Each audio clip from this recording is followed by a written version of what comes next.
जुर्म की टक्कर से संघर्ष हमारा नारा है। जुर्म की टक्कर से चैनल के और आपके चैनल के सभी दर्शकों को भारतीय किसान यूनियन परिवार की तरफ से राम राम जी। आज हमारा पूरे हरियाणा की एसकेएम की तरफ से आने वाली 20 मार्च 2025 को चौधरी देवीलाल पार्क पिपली के अंदर एक महापंचायत का आयोजन किया गया है कि जो हरियाणा प्रदेश के मुख्यमंत्री के द्वारा किसानों से एक वायदा किया गया इलेक्शन के समय में कि हम सभी 24 फसलों को एमएसपी पर खरीद चालू करेंगे। हम आपके चैनल के माध्यम से बताना चाहते हैं आम किसान जन को कि जो हमारी पिछली फसल जो धान की फसल थी वो सबसे ज़्यादा लूट हमारी किसान की धान की फसल में सरकार के द्वारा की गई।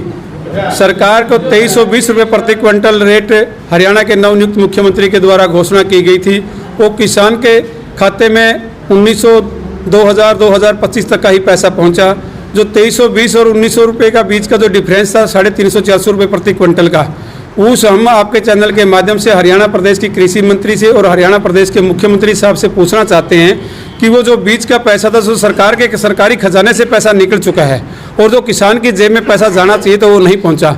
वो आड़ती भाई की जेब में चला गया, वो मिलर की जेब में चला गया, वो हैपड़ की जेब में चला गया, या वेयर हाउस का कोई साथी उनको खा गया, या उस पैसे को सरकार का कोई कर्मचारी, कोई मंत्री, एमपी, एमएलए उस पैसे का कोई जवाब आज तक नहीं दे रहा। हमारी मांग सरकार से ये है कि जो दिन दिहाड़े ये किसान की जेब के ऊपर डाका पड़ा है 300-400 रुपये प्रति क्विंटल का, अरबों खरबों रुपये का जो गोलमाल हो गया।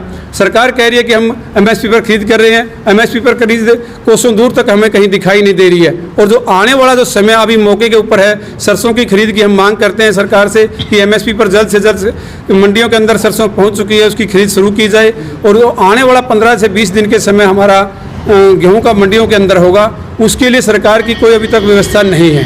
जो धान के गोदाम हैं वो अभी तक भरे हुए हैं, लबालब हैं, उनका कोई उठान नहीं हुआ है। जब मंडियों के अंदर गेहूं आ जाएगी उसके बाद मंडी के कर्मचारी हैं, मंडी के सेक्रेटरी हैं, वो फिर कहते हैं कि धान का अभी तो हमारे पास लोडिंग नहीं है, अनलोडिंग नहीं है, अभी बारदाना हमारे पास नहीं पहुंचा है। आपके चैनल के माध्यम से हम ये सरकार से कहना चाहते हैं कि समय रहते मंडियों की साइडों की सफाई, लैट्रिन बाथरूम की जो उन व्यवस्थाएं हैं उन तमाम व्यवस्थाओं का निराकरण किया जाए, सुधार किया जाए।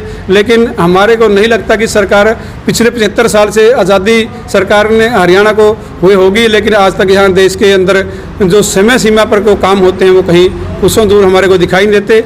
और मैं पूरे हरियाणा के किसान साथियों से, मजदूर भाइयों से अनुरोध एक अपील करते हैं। इसी मुहिम के तहत आज हमारी ये उचाना के अंदर नई अनाज मंडी में हमारी मीटिंग है कि आने वाला जो 20 तारीख का समय संयुक्त मोर्चा की तरफ से दिया गया है, जो कोई भी किसान साथी मेरे को देख और सुन पा रहे हैं उन सब साथियों से अपील है कि ज़्यादा से ज़्यादा संख्या में आने वाली 20 मार्च 2025 को पिपली चौधरी देवीलाल पार्क के अंदर एक सब हमारा इकट्ठे होंगे और वहाँ से सब ज्ञापन के रूप में इकट्ठे होकर के मुख्यमंत्री को ज्ञापन देने के लिए जाएंगे। ज़्यादा से ज़्यादा संख्या में वहाँ लोग पहुँचे। इसी मुहिम के तहत आज का हमारा यहाँ आगमन हुआ है। जोगिंद्र जी, आपसे जानना चाहूँगा, पिपली से ही आंदोलन की शुरुआत हुई थी जब पूरा किसान संघ, जो पूरे हरियाणा के किसान एकजुट होना शुरू हो गए थे। अब दोबारा इतने सालों के बाद भी किसान एकजुट नहीं है, किसान संगठन बिखरते जा रहे हैं, क्या बड़ा कारण है? नहीं, ये सरकार के द्वारा एक मिथ्या प्रचार किया जा रहा है कि किसान संगठन बिखरते जा रहे हैं। किसान, मैं आपको बताना चाहूँगा कि हम 13 महीने किसानी आंदोलन के बाद पूरे हरियाणा का किसान एकजुट हुआ है, एक लिया हुआ है और इकट्ठे होकर के काम करने की शक्ति, ताकत इनके अंदर ज़्यादा मजबूती से हुई है। आज हम इस उचाना मंडी के अंदर इकट्ठे हुए हैं। आज हमारे भारतीय किसान यूनियन के संगठन के सैकड़ों साथियों ने परणा, बिल्ला और झंडा ग्रहण किया है। ताकत यहाँ से हमारे किसान यूनियन की और बड़ी ताकत हमारे को यहाँ से मिली है। इसी तरह से हम हर जिले, हर गांव, गली, नुक्कड़ सभाएं करके किसान यूनियन को और बड़ी मजबूती से दिखाना चाहते हैं। और आपने अभी एक सवाल किया कि सरकार के द्वारा एक मिथ्या प्रचार ये किया जा रहा है कि किसान यूनियन टूट चुकी है, बिखर चुकी है, ख़त्म हो चुकी है, इनके पास कुछ नहीं रहा है। मैं आपको बताना चाहता हूँ कि इलेक्शन के तुरंत बाद हमने 4 जनवरी 2025 को नई साल के ऊपर टोहाना, फतेहाबाद, हरियाणा के अंदर एक उत्तरी भारत की एक बहुत बड़ी विशाल महापंचायत करके सरकार को ये दिखाने का काम किया कि जो प्रचार के सरकार के द्वारा किया जा रहा था कि टूट चुके हैं, उसी 5 दिन के बाद 9 तारीख को पंजाब के मोगा के शहर के अंदर हमने लाखों की संख्या में उत्तर भारत के किसानों ने इकट्ठे होकर सरकार को लताड़ लगाने का काम इस किसान यूनियन के लोगों के द्वारा किया गया कि जो मिथ्या प्रचार आपके द्वारा किया जा रहा था टूट चुके हैं, बिखर चुके हैं, इलेक्शन में चला गया है। लेकिन मैं आपको बताना चाहता हूं उसी मुहिम के तहत जो आपने पहले कहा कि पिपली से आंदोलन की शुरुआत की गई थी, हम पिपली के अंदर इसलिए जाना चाहते हैं कि वहां से जो हमारे नवनियुक्त मुख्यमंत्री का जो गृह क्षेत्र था कुरुक्षेत्र, वहां से हमने इस मुहिम को दोबारा से जो देश का हरियाणा प्रदेश का मुख्यमंत्री कहता है कि हमने 24 फसलों पर एमएसपी दे दी है, हम जो सरकार से मांग वही बातों की करने जा रहे हैं जो सरकार के द्वारा लिखित में हमारे से वायदे किए गए एमएसपी पर बात की गई, लेकिन वो उन बातों से अब भाग रहे हैं। हमारी जो नई मांगे हैं जो आज की भी कि हमारे दक्षिण भारत हरियाणा के अंदर रेवाड़ी में, महेंद्रगढ़ में, नारनौल के अंदर बहुत सारे गाँवों में वो जो 20 हमारी होली के दिन में बड़ी भयंकर ओलावृष्टि हुई, उससे किसानों की फसल तबाह हो गई है। आपके चैनल के माध्यम से हरियाणा प्रदेश के कृषि मंत्री से, मुख्यमंत्री से हम अपील करते हैं कि उन किसानों की जल्द से जल्द स्पेशल गिरदौरी करवा करके सैटेलाइट के माध्यम से, जब हम जाते हैं गिरदौरी भी कर ली जाती है, लेकिन सैटेलाइट का एक बहाना है सरकार के पैसे ऐसा है कि वो जो साथी अपनी ऑनलाइन करवाएगा गिरदौरी तब जाकर के उसका कुछ समाधान होगा। हमारे हरियाणा के अंदर जो पीछे 20 तारीख को ओलावृष्टि हुई, नरवाना के अंदर बड़ी बारिश हुई थी, नरवाना एसडीएम से, उचाना एसडीएम से, जींद डीसी से हमने मिल करके भी उन्होंने कहा कि भाई 1 तारीख से 10 तारीख तक हम इसकी स्पेशल गिरदौरी कर देंगे। उन 10 दिनों के अंदर भी 1-2 घंटा तो मैं कह ही नहीं सकता, लेकिन वो जो सैटेलाइट के द्वारा गिरदौरी करनी थी वो सर्वर उनका बिल्कुल कतई नहीं चला। एसडीएम साहब से मिलते हैं तो वो कहता है कि मैं अभी आपके सामने ही जींद के जो कृषि के अधिकारी हैं उनसे बात करेंगे।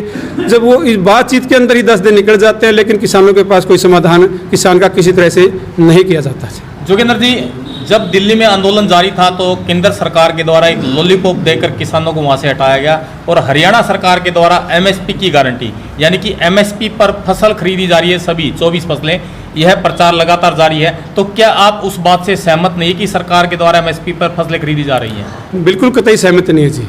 मैं अभी पहले कह के हटा कि हमारी जो 2320 रुपये प्रति क्विंटल धान का जो रेट सरकार के द्वारा निर्धारित किया गया है, 17 मापदंड के ऊपर जो मापदंड सरकार के द्वारा बनाए गए हैं, उन सब मापदंडों के ऊपर किसान आपको बीच में रोक के जाना चाहूंगा कि सरकार उसके लिए वो बताती है कि इसमें नमी ज़्यादा है या दाने जो है टूटे हुए हैं, फसल के जो दाने हैं अपने वो टूटे, उसकी वजह से उसका रेट कम दिया जा रहा है। तो किन बातों में कितना फर्क है सरकार के द्वारा और किसानों के द्वारा? बीजेपी जब से सरकार आई है हरियाणा के अंदर या केंद्र के अंदर, वो शब्द जाल उनके पास बड़े अच्छे हैं। उस शब्द जाल के अंदर मोहित करती है किसान को। अभी भी जो 3 कृषि काले कानून से भयंकर नई कृषि विपणन नीति लेकर के आई है, आप जैसे पत्रकार साथियों के माध्यम से इस बात का प्रचार किया जा रहा है कि हम किसान को एक देश एक मंडी, अब किसान को कहीं दूर नहीं जाना पड़ेगा, किसान की फसल को उसके घर से खरीद लेंगे, आपने कहीं नहीं जाना।